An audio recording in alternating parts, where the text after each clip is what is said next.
Wait lang, wait lang.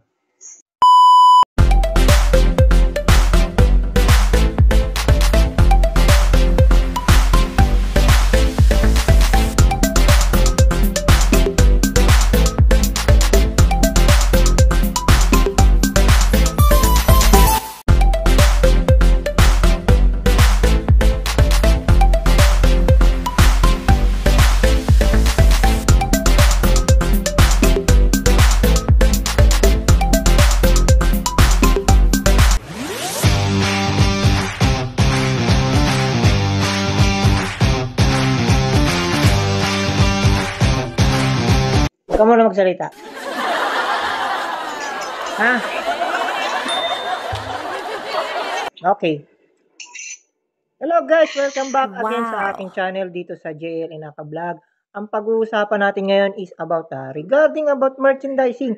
So, thank you for the comment and tanong na binigay mo sa akin. So, ito yung brother ko na nagtrabaho ako sa MOA. So, siya si Mark Bieber. Yan, si Mark Bieber, tropa ko. And then, tawag niya sa akin, kuya. So, shoutout sa'yo sa tanong. So, ang tanong niya is, ito. So, yung tanong niya sa akin, tanong ko lang po, kung halimbawa, konti lang lagi ang dumating na deliver ko sa mga items ko, kahit nagpasa naman ako ng carried list, ibig sabihin ba yon wala kaming stock sa warehouse namin? Yes. So, yun yung tanong niya. So, ito makikita nyo sa screen na to. No? So, sasagutin natin yan sa pagbabalik. Intro. Usapang tactical. Yan. Siyempre, bago tayo nagsimula, ito yung kausap ko yung family ko sa Pilipinas. So, yun. Bago nagsimula yung video natin. No? Yan.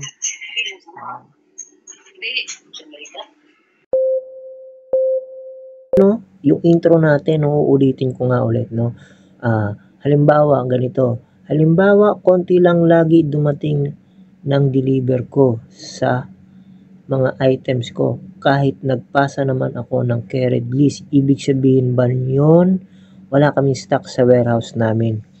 Yan. So, by Mark Bieber. So, shoutout sa'yo. Salamat sa'yo sa tanong mo. Kapatid na Kadiser. So, ito ay usapang Kadiser. Ayan. So, ibig sabihin kahit nagpasa ka ng carried list, tapos wala kang dumarating, depende kasi yun.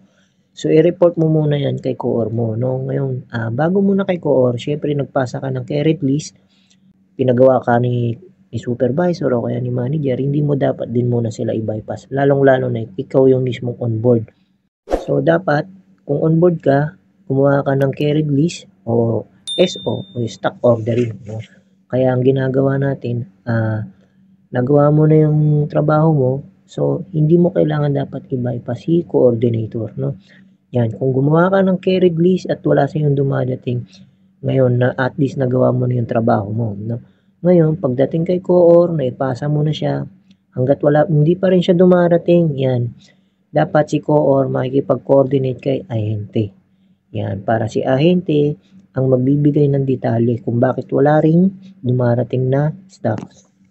So, yun nga, report mo muna kay Coor bago ka ahente para hindi natin sila nababypass. So, ganito yan. Kung nagpasa ka ng carried list at wala pa rin dumating yun, i-report mo din siya sa supervisor mo. Ngayon, kung hindi nila alam ang sagot, mag-uusap na ang both parties by supervisor o kaya coordinator. Yan, dalawa yan, mag-uusap sila. No? Kung ibig sabihin lang din, pwede ring wala ring stock sa warehouse o kaya naman hindi ma-inventory, hindi ma-deliveran dahil kasi sa system meron pa. Ibig sabihin baka mamaya may naipit din. Ano? May naipit sa warehouse, hindi mo lang nakita. Kaya tama lang din at least nagpasa ka ng carried list mo. Wala ASO na. So, kaya nakagawa ka na rin ng ordering. So, okay na yun. At least nagawa mo yung trabaho mo bilang isang merchandiser. Ngayon, after na ipasa na kay Coor, after kay ahente, ngayon makikipag-usap si ahente sa buyer. Ngayon, yung buyer, yun yung mismong buyer ng outlet. No? O kaya main office. So, kung ano kasi yung maging mabenta, yun yung ino-order lang nila. Minsan kasi may tinatawag tayo na NC, not carried. 'di ba? So pag C o carry pagdating sa merchandising, no? Pag OS, ibig sabihin is out of stock. So yun, siguro nasagot ko yung katanungan mo. Ngayon, at least nagawa mo bilang dicer o merchandiser na yung trabaho no. So nakagawa ka ng carried list, nakapagpasa ka na kay co-or, kay ahente. Pinagmimitingan yan lahat ng bagay na yan para magkaroon ka ng stocks. Ngayon, meron din tayo kasi tinatawag na inventory for PO. Mag-inventory ka muna bago ka makapag-PO. PPO-1 ka, bali si ahente makikipag-usap kay buyer. Ngayon si buyer, ililista niya lang o kaya gagawin niya lang kung ilan yung order na pwede niya ipasok sa outlet o sa isang store o supermarket.